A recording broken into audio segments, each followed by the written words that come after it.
하나님께서는 죄로 말미암아 심판받아 죽을 우리 죄인들을 불쌍히 여기셔서 하나님의 독생자 예수님을 이 땅에 보내주셨습니다. 이제 우리는 이 땅에 오신 이 예수님을 통해 죄사함의 은혜를 누리고 구원을 얻을 수 있게 되었습니다. 우리가 분명히 알아야 할 것은 우리는 죄사함이 필요한 죄인이라는 사실입니다. 자, 그러면 우리가 어떻게 예수님을 통해 죄사함의 은혜를 누릴 수 있습니까? 본문을 통해 우리는 구체적으로 예수님께 나아가 사죄의 은혜를 받을 수 있는 비결을 배울 수 있습니다.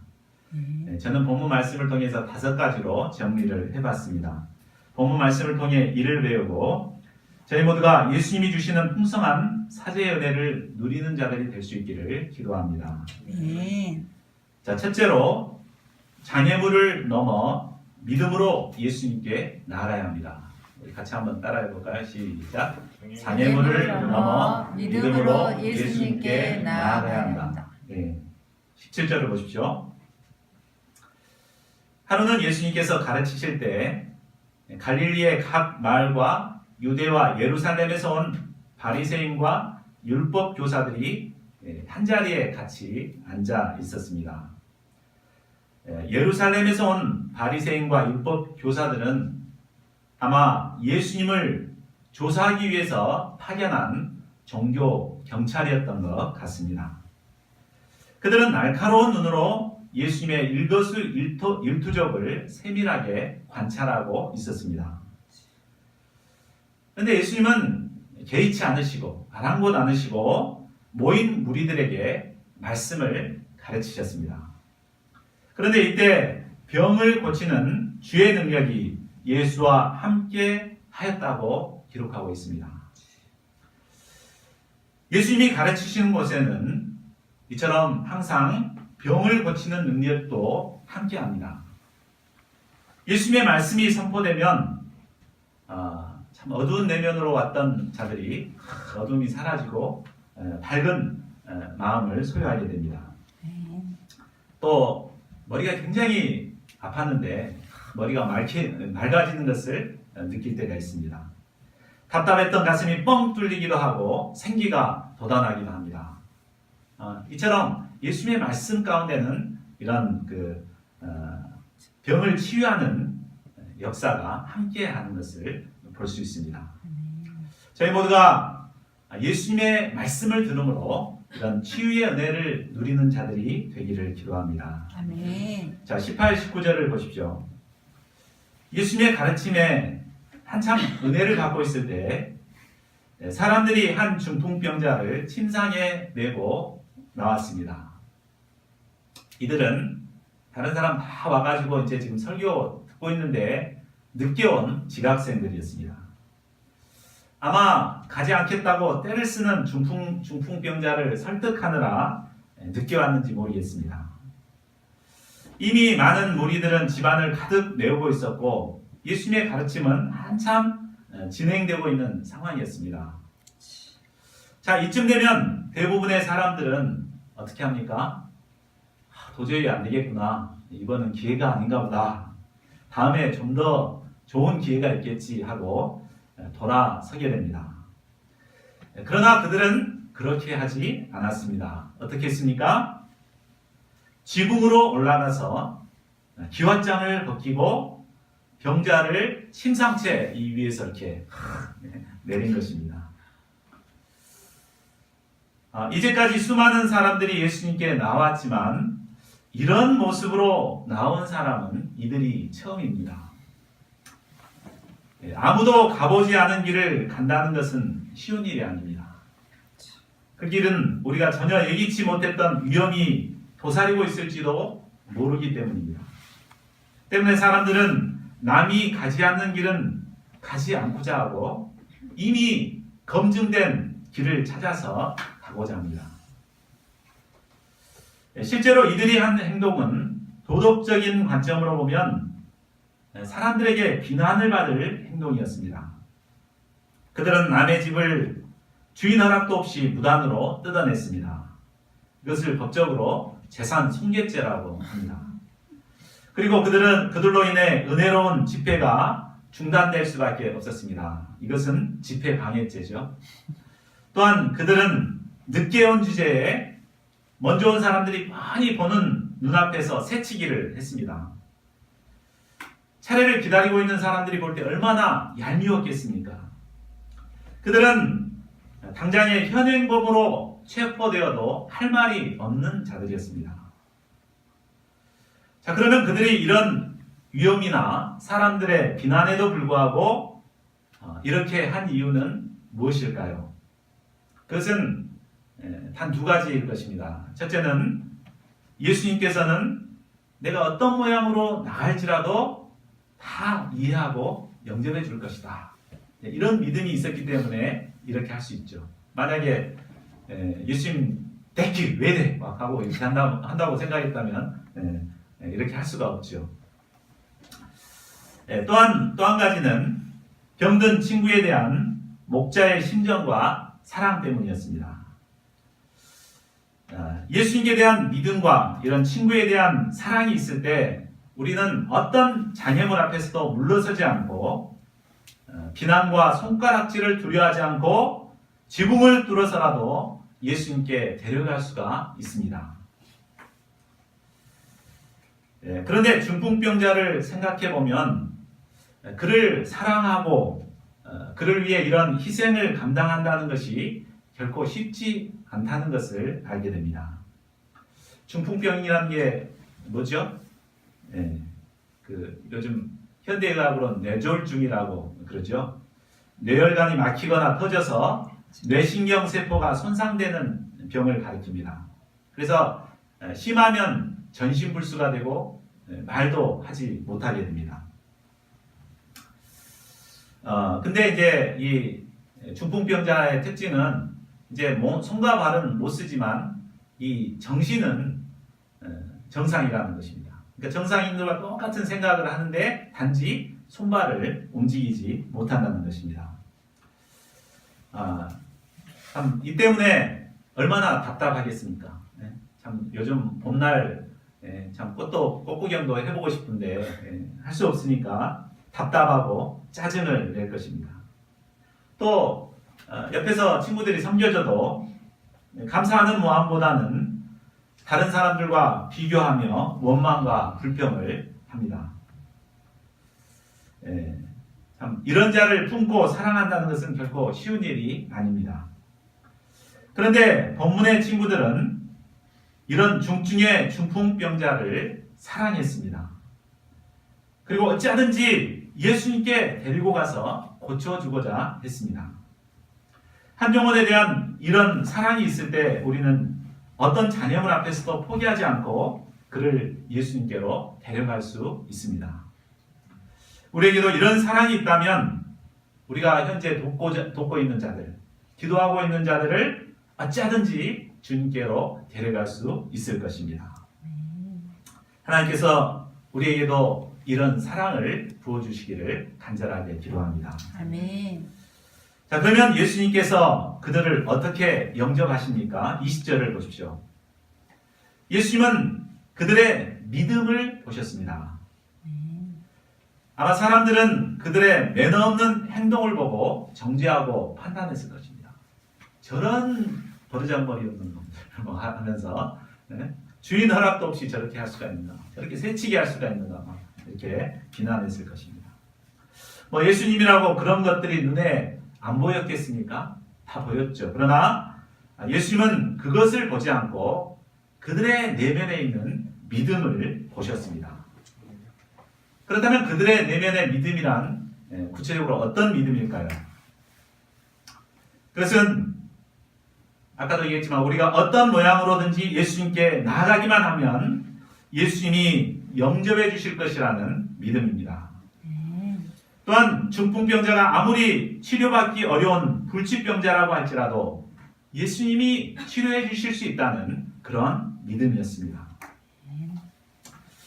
이런 믿음이 있었기에 그들은 장애물을 뛰어넘었습니다. 비록 매너 없는 행동이었지만 지붕을 뜯어서라도 중풍병자를 예수님께 데려갈 수 있었습니다. 예수님은 이런 그들의 믿음을 보시고 그 믿음을 꼬투리로 역사하고자 하십니다. 우리의 행동이 비록 매너가 없고 세련되지 못했다 하더라도 우리에게 이런 믿음이 있다면 예수님께서는 그 믿음을 통해서 은혜를 베풀어 주시는 분이십니다. 자, 그러면 믿음으로 나온 그들을 예수님께서는 어떻게 축복하십니까? 우리 다시 20절 말씀을 다시 보겠습니다. 예수님은 중풍병자를 향해 말씀하십니다. 이 사람아, NIV 성경에 보면 friend, 친구여 이렇게 영접하고 있습니다. 예수님은 그들의 믿음을 보시고 중풍병자를 친구로 영접하셨습니다. 그리고 그에게 놀라운 은혜를 베푸십니다. 내 죄사함을 받았느니라. 그런데 우리가 생각할 때 중풍병자에게 있어서 가장 시급한 것은 죄가 아니라 중풍병이라고 생각합니다. 그렇죠? 그런데 예수님이 보실 때는 중풍병보다도 이 죄가 더 심각했기 때문에 먼저 죄사함을 선포하신 것입니다. 그렇다면 중풍병자의 죄는 과연 무엇일까요? 우리가 자세히 알 수는 없습니다. 근데 이처럼 중풍병자의 죄가 심각하다면 사실 중풍병자는 손발을 쓰지 못하기 때문에 적극적으로 이렇게 죄를 지었을 리가 없죠. 근데 왜 예수님께서는 왜 그 죄가 먼저 심각하다고 죄사함부터 먼저 선포하신 것일까요?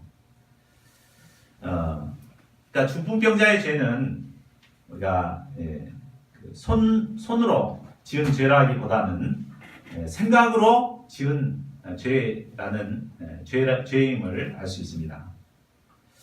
대개 보통 사람들은 이렇게 법에서 이렇게 금하는 이런 죄를 범할 때만이 죄라고 생각합니다. 생각으로 지은 죄는 별로 죄라고 생각하지 않는 경향이 있습니다. 그런데 예수님은 생각으로 지었던 그의 죄가 정말 심각한 죄이기 때문에 그에게 먼저 죄사함을 선포하셨습니다. 그렇다면 중풍병자의 죄는 구체적으로 어떤 죄일까요? 그것은 사람을 의존하는 죄입니다. 의존이심. 또 자기 신세를 한탄하고 다른 사람들과 비교하고 불평하는 마음입니다. 또 하나님을 원망하는 죄입니다. 내가 뭘 잘못했다고 이런 병을 나에게 주었는가 이렇게 원망하는 이런 것들이 바로 중풍병적 죄의 요소들입니다. 그렇다면 이런 죄들이 어떤 점에서 심각하고 시급한 문제가 되는 것입니까? 생각은 우리의 삶을 지배해버립니다. 때문에 생각으로 죄를 짓게 되면 결국에는 그 생각이 우리의 삶 전체를 지배해버리게 됩니다. 그래서 결국 사람을 부정적이 되게 하고 원망과 불평의 사람으로 만들어버립니다.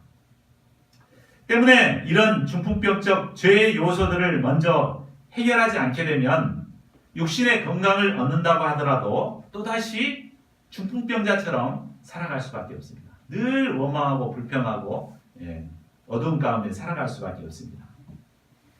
때문에 예수님께서는 먼저 이처럼 심각한 그의 죄 문제부터 해결해 주고자 하신 것입니다.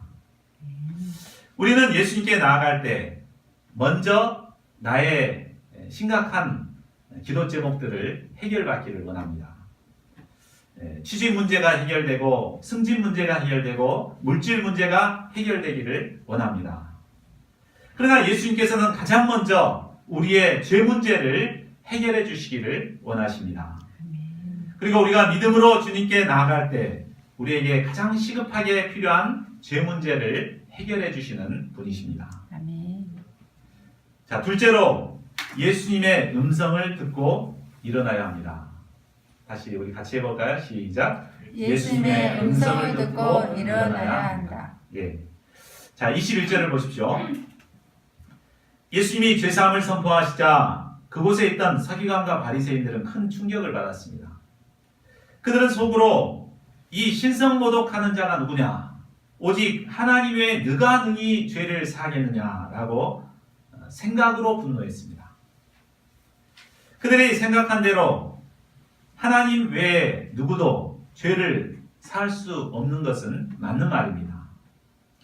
그러나 그들은 바로 예수님이 하나님이시라는 사실은 깨닫지 못했습니다.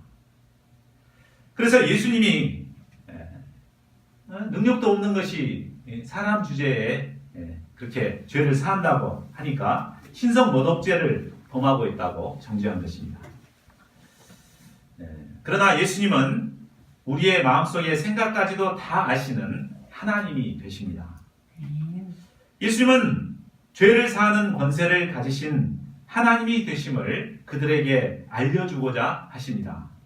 그래서 그들에게 물으십니다. 내 죄사함을 받았느니라 하는 말과 일어나 걸어가라 하는 말이 어느 것이 쉽겠느냐? 자, 어느 것이 더 쉽습니까? 사실 인간의 힘으로는 둘 다 불가능한 일이고 오직 하나님만이 하실 수 있는 일입니다. 그런데 말로만 한다면 죄사함을 받았느니라 하는 말이 더 쉬울 수 있습니다. 그렇죠? 왜냐하면 죄사함이라는 것은 보여지지 않잖아요.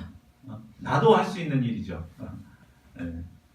그러나 일어나 걸어가라 하는 말은 실제로 이렇게 보여져야 하기 때문에 나라도 하겠다. 그 정도 말이라면 나라도 하겠다. 이런 생각이었습니다. 아마 그들은 예수님이 중풍병자를 고칠 수 없으니 이런 꼼수를 써서 얼렁뚱땅 넘어가려고 한다고 생각했을 것 같습니다. 자, 이런 그들의 생각을 하신 예수님께서 또다시 말씀하십니다. 24절을 보십시오. 그러나 인자가 땅에서 죄를 사하는 권세가 있는 줄을 너희로 알게 하리라. 유대인들은 죄사함이란 오직 하늘에 계신 하나님께서 이루시는 것으로만 알고 있었습니다. 물론 예수님이 오시기 전까지는 우리가 죄사함을 얻기 위해서는 우리 구약에서 말씀했던 대로 그 율법대로 하나님께 제사를 드려야만 속죄 은혜를 받을 수가 있었습니다. 그러나 이제 하나님께서 예비하신 하나님의 어린 양 예수님께서 이 땅에 오심으로 말미암아 구약의 제사 제도가 폐하여지고 드디어 예수님을 통해 죄사함을 얻는 새로운 은혜의 역사가 시작되었습니다. 예수님은 이 사실을 알게 하기를 원하셨습니다. 그래서 중풍병자에게 말씀하십니다. 내가 내게 이르노니 일어나 내 침상을 가지고 집으로 가라. 지금껏 중풍병자는 수없이 많은 시간 동안 일어나 걸어가고자 안간힘을 썼을 것입니다. 그러나 일어나기는커녕 손가락 하나도 까딱할 수가 없었습니다. 그런데 예수님의 말씀이 선포되자 놀랍게도 손발에 힘이 생기고 움직여졌습니다. 그리고 그가 예수님의 말씀에 순종하여 일어나고자 했을 때 건강한 사람이 일어나는 것처럼 벌떡 일어났습니다. 그리고 모든 사람들이 보는 앞에서 그 지긋지긋한 침상을 들고 하나님께 영광을 돌리며 자기 집으로 돌아갔습니다. 이를 통해 예수님이 죄사함의 권세를 가지신 분이심을 만천하에 드러내셨습니다. 이 예수님의 말씀의 권세, 무에서 유를 만들어내는 창조주 하나님의 말씀인 것을 드러내셨습니다. 죄사함의 권세가 있는 것을 만천하에 드러내셨습니다. 죄사함을 받은 자들이 자신이 죄사함을 받았는지 우리가 어떻게 알 수 있습니까? 우리 다 죄사함 받았죠? 죄사함 받았습니까? 네. 그러면 죄사함 받았는지 어떻게 알아요? 자, 그 사람의 삶의 변화를 통해서 확인할 수 있습니다. 정말 죄사함을 받았다면 그의 삶의 변화가 뚜렷이 나타나게 될 것입니다. 무기력하던 자가 힘이 넘치는 자가 됩니다. 부정적이었던 자가 긍정적인 사람으로 변화됩니다. 원망과 불평에 사로잡혔던 자가 감사와 찬양이 넘치는 삶으로 변화됩니다. 참, 내 삶이 이렇게 변화됐다면 야, 정말 하나님, 예수님이 나의 죄사함의 은혜를 베푸셨구나 확신하시기 바랍니다. 그런데 내가 죄사함을 받은 것 같은데 내 삶은 전혀 변화가 없는 것 같고, 그럼 과연 내가 죄사함을 받았는가? 이런 문제에 빠지는 분도 있을 수 있습니다. 참, 내가 죄사함을 받았으면 중풍병자처럼 누워있지 않고 이렇게 상을 들고 막 걸어가는, 하나님께 영광 돌리는 삶을 살아야 되는데 왜 여전히 나는 이렇게 무기력할까? 이런 사람 혹시 있습니까? 무엇이 문제일까? 참 두 가지죠. 그 사람은 실상 죄사함을 받았지 못했을 수도 있고, 죄사함을 받았지만 연약해서 무기력하게 지낼 수가 있습니다. 그리고 연약한 이유는 무엇입니까? 바로 예수님의 음성을 듣고 일어나지 못하기 때문입니다. 그러니까 우리가 죄사함의 은혜를 받은 후에는 이제 예수님의 말씀, 예수님의 음성을 듣고 그 말씀에 의지해서 일어나 걸어가는 삶을 살아야 됩니다. 그럴 때 우리는 중풍병자 같은 자가 일어나 걸어가는 이런 삶으로 변화되게 됩니다. 예수님의 말씀을 듣고 순종할 때 아무리 중증의 중풍병자라도 일어나 걸어가며 하나님의 영광을 돌리는 삶을 살게 됩니다. 예수님을 통해 죄사함을 받은 저희 모두가 이제 힘써 예수님의 음성을 듣고 순종하는 자들이 될 수 있기를 기도합니다. 아멘. 그리하여 육신의 연약함을 이기고 일어나 걸어가며 하나님께 영광 돌리는 삶을 살아가는 저희 모두가 될 수 있기를 기도합니다. 아멘. 자, 셋째로 이기적인 삶에서 떠나 예수님을 따라야 합니다. 같이 읽죠? 시작. 이기적인 삶에서 떠나 예수님을 따라야 합니다. 27절을 보십시오. 중풍병자를 고치신 후 예수님은 밖으로 나가 세리 레이가 세간에 앉아있는 것을 보셨습니다. 중풍병자가 장애물을 뛰어넘고 믿음으로 이제 예수님 앞에 나왔다고 한다면 이 세리 레위는 가만히 있는데 예수님이 찾아오신 것입니다. 세리라는 직업은 당시 창녀들과 함께 유대인들이 가장 즐거워하는 직업 중에 하나였습니다. 그들은 로마 앞잡이 노릇을 하며 동족들에게 세금을 갈취하여 자신의 배를 불렸습니다. 때문에 그들은 원하는 재물을 얻고 부자가 될 수 있었지만 동족들로부터는 더러운 매국노 취급을 받았습니다. 예수님은 바로 이런 세리 레이가 세관에 앉아있는 것을 보셨습니다. 세리의 일터는 어디입니까? 바로 세금 미납자들이 있는 곳입니다. 지금 그는 열심히 미납자들을 찾아서 세금을 거두러 다녀야 했습니다. 그러나 그는 세관에 우두커니 앉아 있었습니다. 그가 왜 일터에서 열심히 세금을 거두지 않고 세관에 우두커니 앉아 있었을까요? 아마 자신의 삶에 대한 깊은 문제의식과 고민에 사로잡혀 있지 않았나 싶습니다. 내가 원하던 삶이 이게 아닌데 도대체 무엇이 잘못된 것인가? 돈만 벌면 행복할 줄 알았는데 이게 뭔가? 이런 마음으로 고뇌에 빠졌을 것 같습니다. 바로 예수님은 이런 그를 보신 것입니다. 예수는 그의 문제가 바로 방향 문제임을 아시고 이제 그에게 나를 따르라고 새로운 방향을 제시해 주십니다. 세리 레이는 이제까지 자신을 위한 삶, 물질을 쫓는 삶을 살았습니다. 그러나 이제 예수님을 따르는 삶을 살도록 방향을 전환시켜 주신 것입니다. 예수님 입장에서 세리 레이를 제자로 삼는다는 것은 무척 부담스러운 일이었습니다. 사람들은 세리를 제자로 데리고 다닌다면 비난할 것이 뻔합니다.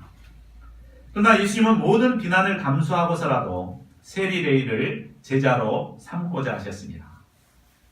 그 이유가 무엇입니까? 이는 인생의 방향을 잘못 잡아서 방황하는 내일을 불쌍히 여기셨기 때문입니다. 또한 인생의 방향만 바로 잡아주면 그가 하나님 역사에 귀하게 쓰임받게 될 것이라는 소망 때문이었습니다. 한마디로 세리레이를 부르신 것은 온전히 예수님의 일방적인 은혜로 말미암는 것이었습니다. 그러나 아무리 부르심의 은혜가 크다고 하더라도 세리레이가 이 부르심을 영접하고 순종하지 않는다면 아무런 소용이 없을 것입니다. 그런데 28절을 보십시오. 세리레이는 주님이 부르실 때 모든 것을 버리고 일어나 예수님을 따랐습니다. 레이는 그동안 세리로서 악착같이 모아두었던 모든 것을 버리고 그 즉시 예수님을 따랐습니다. 그가 이처럼 할 수 있었던 것은 예수님을 따르는 삶이 그동안 자신이 모아두었던 모든 것보다도 더 값진 삶이라는 것을 깨달았기 때문입니다. 예수님을 따르는 삶은 그동안 내가 가지고 있었던 모든 것을 버려도 아깝지 않을 만큼 가장 가치 있고 고귀한 삶입니다. 29절을 보십시오.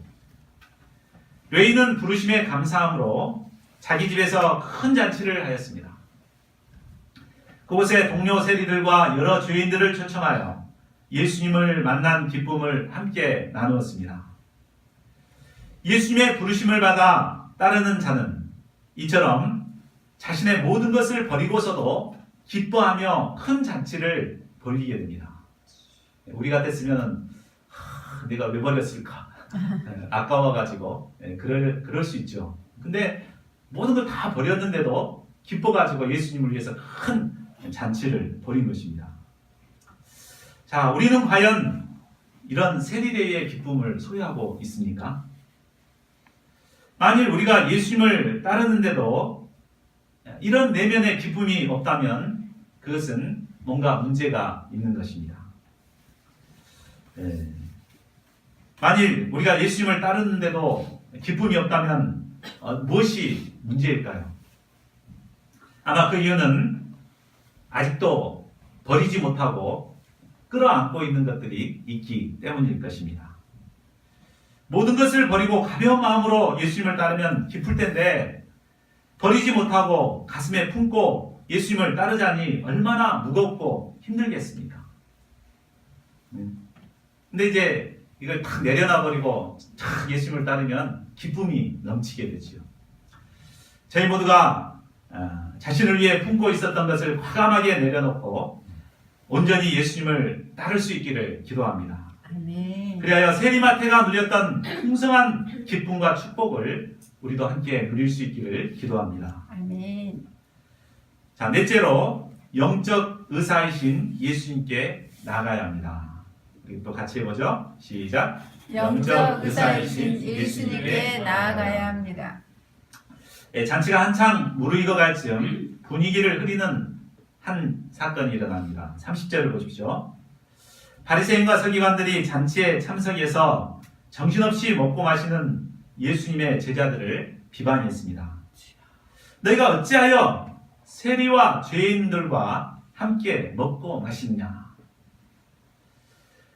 율법 전문가들인 그들의 시각으로 볼 때 세리와 죄인들은 함께해서는 안 될 사람들이요, 함께 식사를 한다는 것은 있을 수도 없고 있어서도 안 되는 일이었습니다.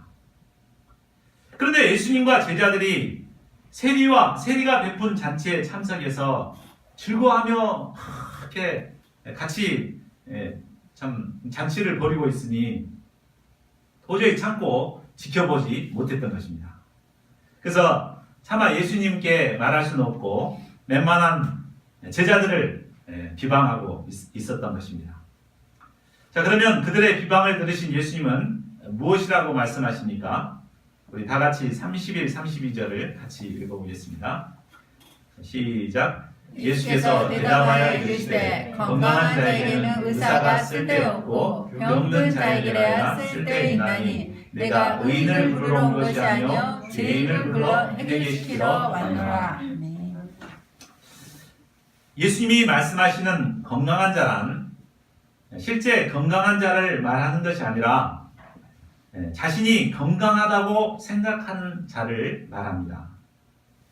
온몸에 암이 퍼져가고 있는데도 자신이 건강하다고 생각하는 자는 절대 의사를 찾지 않습니다.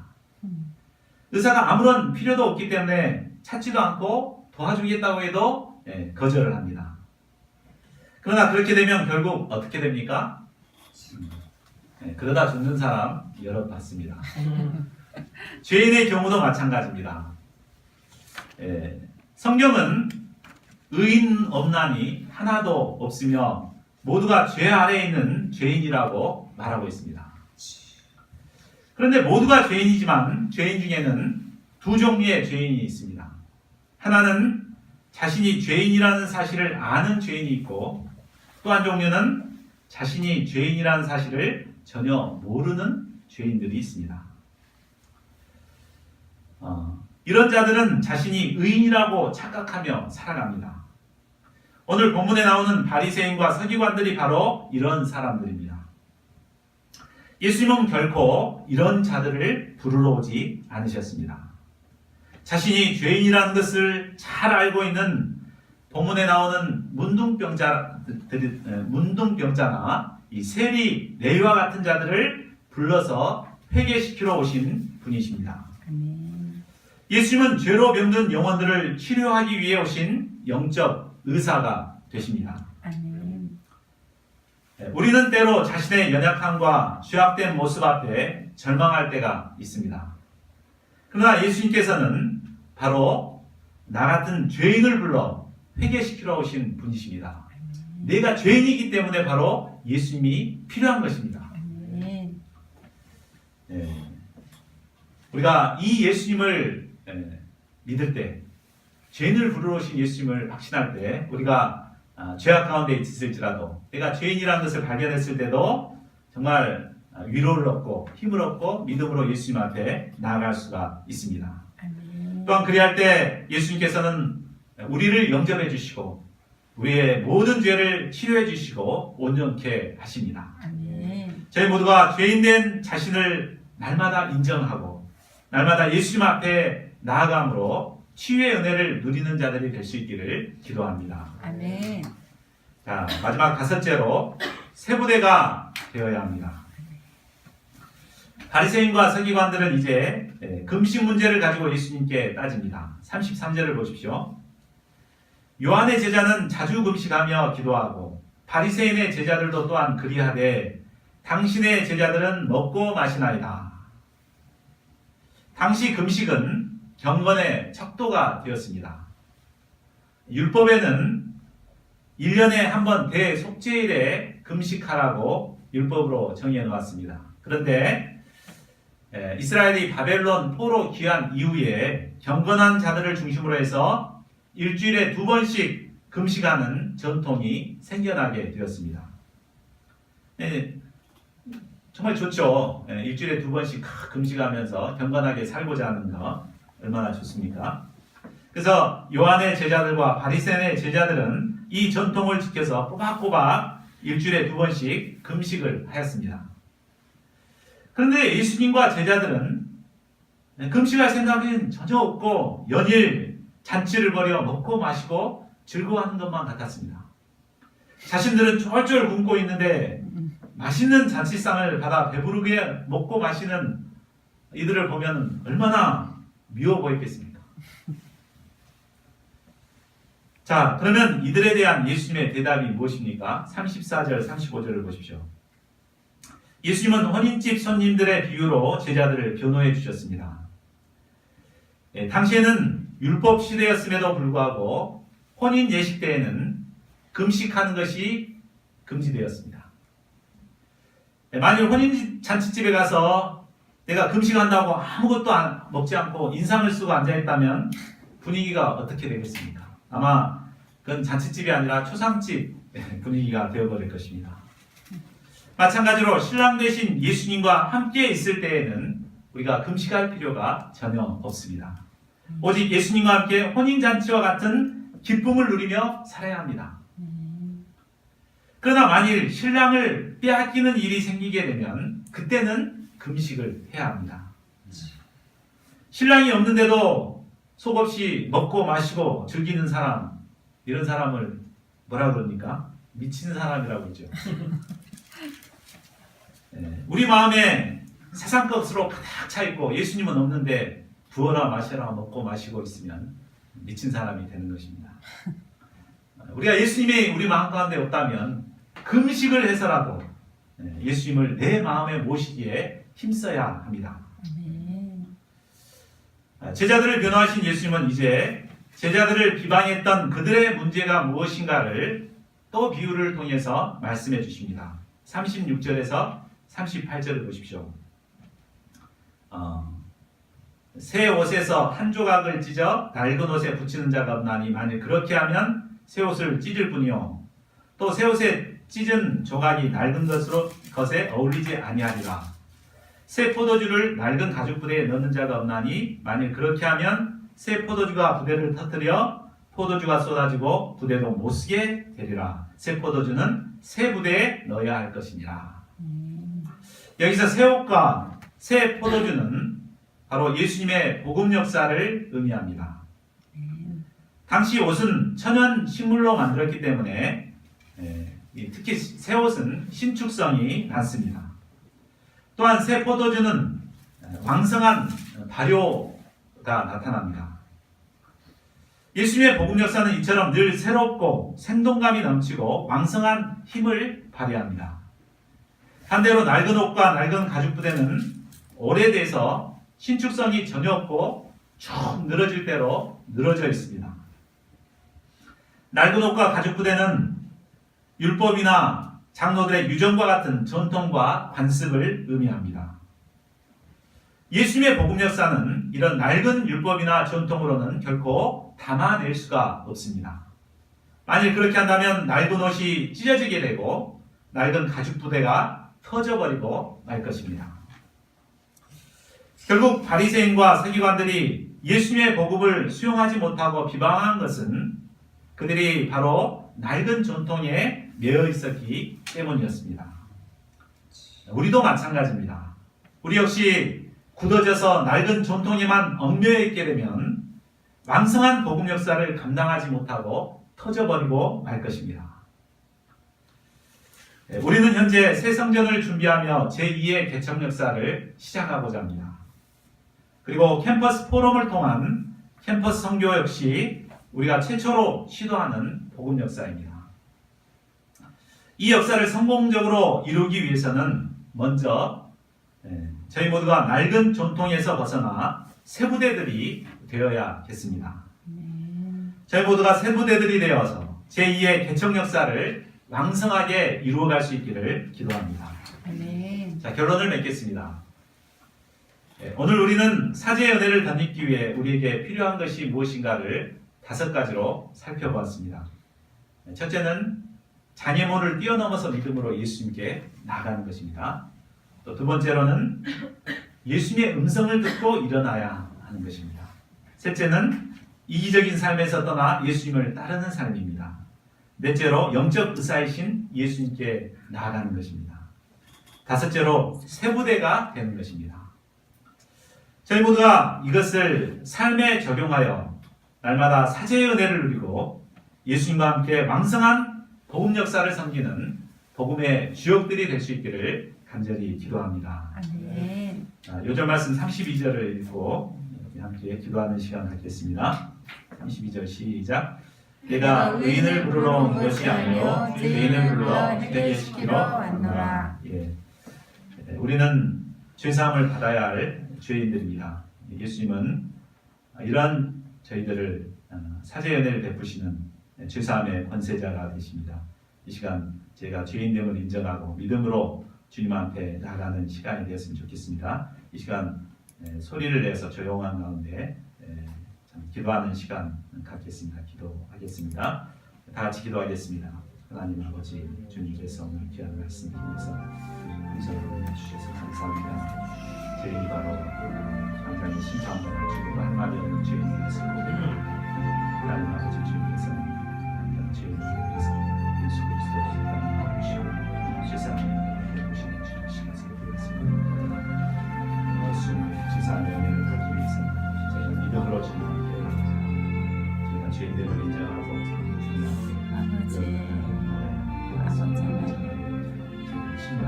말씀을 허락해 주시고 얼마나 사죄의 은혜를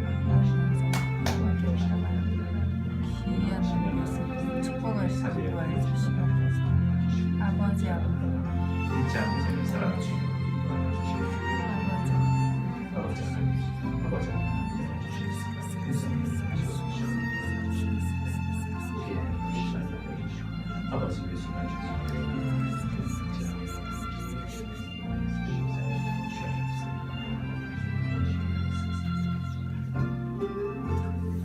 고마우신 하나님, 죄로 죽을 저희 인생들을 사랑하셔서 하나님의 아들 독생자 예수 그리스도를 이 땅에 보내주신 것을 감사합니다.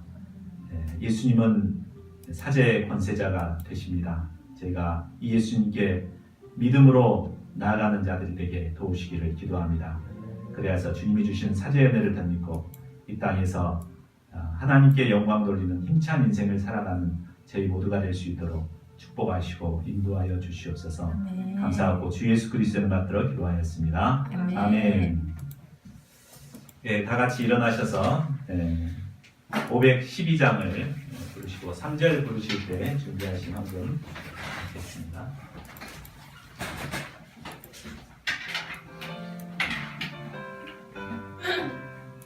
빨리.